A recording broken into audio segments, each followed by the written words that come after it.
आइए, पधारिए। आप सबका बहुत बहुत स्वागत है आज की रावण महिमा की कथा में। आज हम जितने कम समय में महाराज रावण के जितने ज़्यादा गुणगान गा पाएंगे गाएंगे और उनकी भक्ति में लीन हो जाएंगे। आहा हा।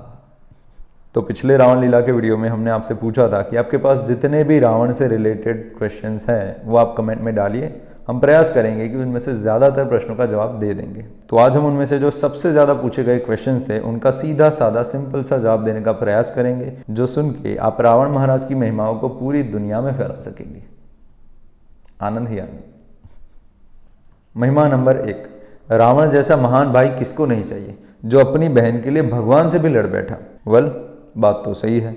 वो इतना महान भाई था कि अपनी इकलौती प्यारी बहन शूर्पणखा के पति विद्युत जीव को मारकर अपनी बहन को ही विधवा कर दिया था उसने। और जब बदला दिलवाने के लिए रावण के पास पहली बार शूर्पणखा आई थी तब वो गालियां दे रही थी, फिर भी रावण खड़ा नहीं हो रहा था। फिर उसको पता चला कि इसको जब तक लालच नहीं देंगे ये खड़ा नहीं होने वाला। तब जाके शूर्पणखा ने माता सीता की सुंदरता को भोगने के रावण को सपने दिखाए। एंड गेस व्हाट, वो हंसी फंस भी गया।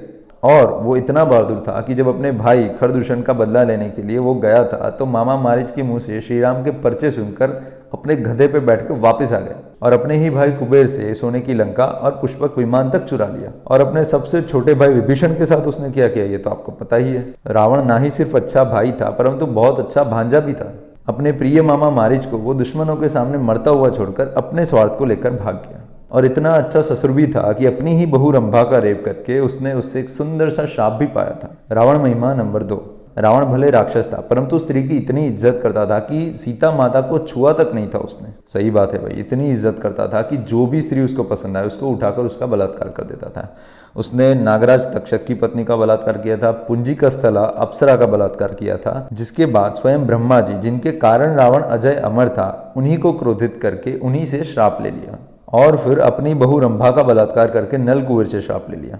फिर तपस्वी वेदवती से श्राप लिया जो छाया सीता बनकर उसी का विनाश बन के बैठ गई। और ऐसी हजारों स्त्रियों का बलात्कार किया जो कि हम नहीं उसी की पत्नी मंदोदरी बोल रही है। रावण महिमा नंबर 3, रावण इतिहास का सबसे शक्तिशाली योद्धा था।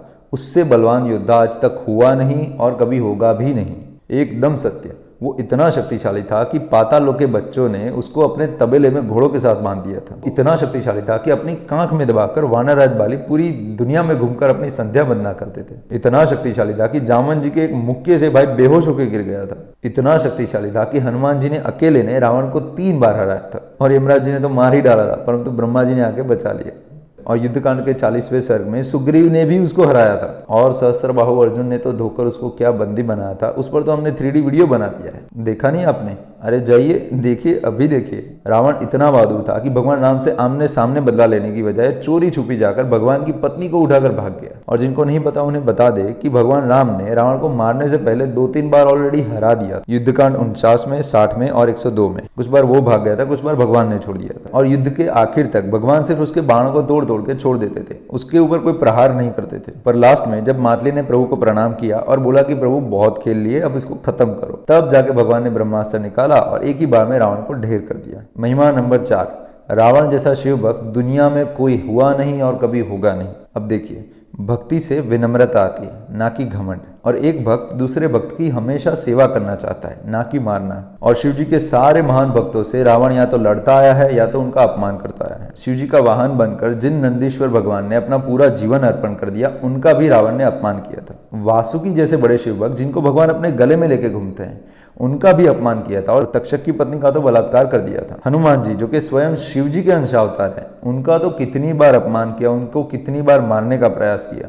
परंतु हमारे हनुमान जी, अरे प्रभु श्री राम जो कि शिव जी के प्राण समान है, उन्हीं की पत्नी का अपहरण कर लिया। और तो और महादेव जी के वरदान देने पर उसने माता पार्वती को अपने भोग के लिए मांग लिया। तो रावण को शिव भक्त कह के आप कुछ नहीं परंतु शिव भक्तों का नाम बिगाड़ रहे हो। शिव जी कभी ऐसे लोगों के साथ हो ही नहीं सकते जो कि स्त्रियों की इज्जत नहीं करते हैं। और अगर वो इतना अच्छा भक्त था तो शिव जी ने मार्कंडेय मुनि की तरह रावण को मृत्यु के मुंह से क्यों नहीं बचाया। इनफैक्ट जब रावण से त्रहित होकर सारे देवता लोग शिव जी के पास आए थे तो शिव जी ने बोला था कि आप चिंता मत करो, उसके संहार की व्यवस्था हो चुकी है। और फिर जब रावण मर गया तो शिव जी स्वयं आए थे राम जी को बधाई देने के लिए। रावण महिमा नंबर 5, रावण इतना महान था कि उसने शिव तांडव स्तोत्र लिखा जो कि कलयुग में भी लोग शिव जी को प्रसन्न करने के लिए पढ़ते हैं। देखिए, पहली बात, शिव तांडव दुनिया के किसी भी रामायण में, पुराण में या महाभारत में नहीं है। और ना ही सो कॉल्ड रावण संहिता में है। रिपोर्टेडली उसको 11वीं शताब्दी में किसी नाट्यकार ने अपने रामलीला के लिए लिखा था, जो कि बाद में प्रचलित हो गया। और चलो नाटक में ही, पर वो गाया कब था, किस भाव में गाया था? प्रेम से गाया था क्या? जी नहीं। पहले तो रावण शिवजी को चुनौतियां देता है, कैलाश को रास्ते से हटाने की धमकियां देता है। फिर जब शिवजी अपने अंगूठे से पूरे कैलाश को दबा देते हैं और उसके नीचे जब रावण दब जाता है, तब मरने की कगार पर आकर वो शिवजी की प्रशंसा में वो शिव तांडव स्तोत्र गाता है। और वाल्मीकि रामायण में वहां पर शिव तांडव नहीं है, वहां पर ऋग्वेद की संहिताएं बोल के वो शिवजी को प्रसन्न करता है। रावण महिमा नंबर 6। रावण इतना महाज्ञानी, इतना महापंडित था कि उसकी मृत्यु पर स्वयं श्री राम ने लक्ष्मण को बोला था कि जाओ और जाके कुछ सीख लो उससे। देखिए, पहली बात तो ये कि जब भगवान ने ब्रह्मास्त्र चलाया था तो रावण वहीं पर एक ही सेकंड में ढेर हो गया था, उसके आत्मा के फुरफुरे उड़ गए थे। तो रावण के पास जाकर उससे ज्ञान लेने की तो बात ही नहीं आती। तो ये अपनी व्हाट्सएप पुराण की कथाएं जनमानस से दूर ही रखे, कृपा रहेगी। दूसरी बात, लक्ष्मण भगवान कौन है आपको अंदाजा भी है? वो स्वयं अनंत शेष है, पूरा भूमंडल उनके माथे पे है और वो अनंतों कल्पों से वो सारा सृष्टि का ज्ञान लेकर बैठे और लोगों को बांट भी रहे हैं। और वो चाहे तो पूरी लंका को रावण के साथ एक ही सांस में भस्म कर दें। तो उन्हें रावण से सीखने की कोई जरूरत नहीं है। और जहां तक बात महाज्ञानी महापंडित की है, देखिए टेररिस्ट भी बड़ी बड़ी PhDs और बड़े बड़े डॉक्टरेट्स लेके बैठे होते हैं, तो क्या वो महान हो गए? ज्ञान आप में विनय लाता है, नम्रता लाता है, ना कि अरोगेंस और उद्दंडता। अगर ज्ञान लेकर भी आप में नम्रता और धर्मज्ञता नहीं आई है, तो समझ लो कि वो सारा ज्ञान आपने अपने डिब्बे में सिर्फ भर के रखा है, उसको अप्लाई नहीं किया है, जो कि ना होने के बराबर है। और तो और शिवजी के परम भक्त मार्कंडेय मुनि, जिनको शिवजी ने स्वयं मौत के मुंह से निकाला था, वही परम शिव भक्त रावण को महाभारत के अंदर 10 माथे वाला विकृत राक्षस कहते हैं। तो अभी प्रश्न ये आता है कि रावण अगर इतना बुरा है तो आजकल के लोगों को इतना पसंद क्यों है? क्योंकि ऐसा माहौल बना दिया गया है। आजकल के ज़्यादातर लोग पढ़े लिखे अनपढ़ की तरह हैं। हमें धर्म, सत्य, संस्कार, इन सब चीज़ों की कोई समझ ही नहीं है। मतलब कुछ भी, कोई भी हमें शॉर्ट टर्म के लिए एक्साइटमेंट फील करवा के चला जाता है और हम उसके पीछे लट्टू होके भागने लगते हैं, बिना सोचे समझे कि ये अच्छा है या नहीं। क्यों? क्योंकि ज़्यादातर लोग आजकल मीनिंगलेस लाइफ जी रहे हैं, बोर हो रहे हैं। उन्हें सिर्फ कॉन्फ्लिक्ट और एक्साइटमेंट ही जिंदा रख रहा है। आप खुद ही देख लो अपने आसपास, ये सिर्फ रावण के बारे में नहीं है।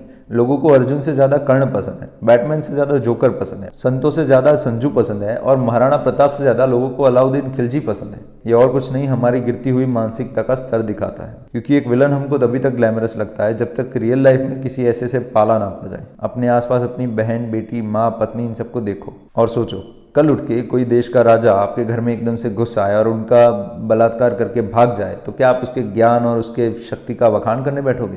तो थोड़ी बुद्धि लगाओ और अपने हीरोज को ध्यान से चुनो। कल उठ के आपने जिसको आइडियलाइज किया है, वैसा ही कोई आपके घर में आके आप ही की जिंदगी बर्बाद करके ना चला जाए। और ऐसी मानसिकता हमारी जनरेशन में से निकालने का और हमारी अगली जनरेशन में ना आए, उसका जिम्मा हमारे ऊपर है। तो आपको क्या करना है?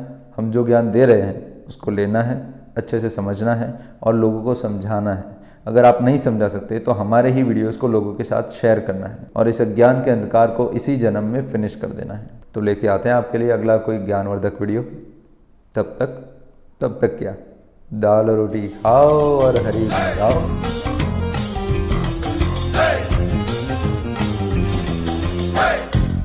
भज गोविंदा, भज गोविंदा, भज गोविंदा, भज गोविंदा, भज गोविंदा, भज गोविंदा, भज गोविंदा।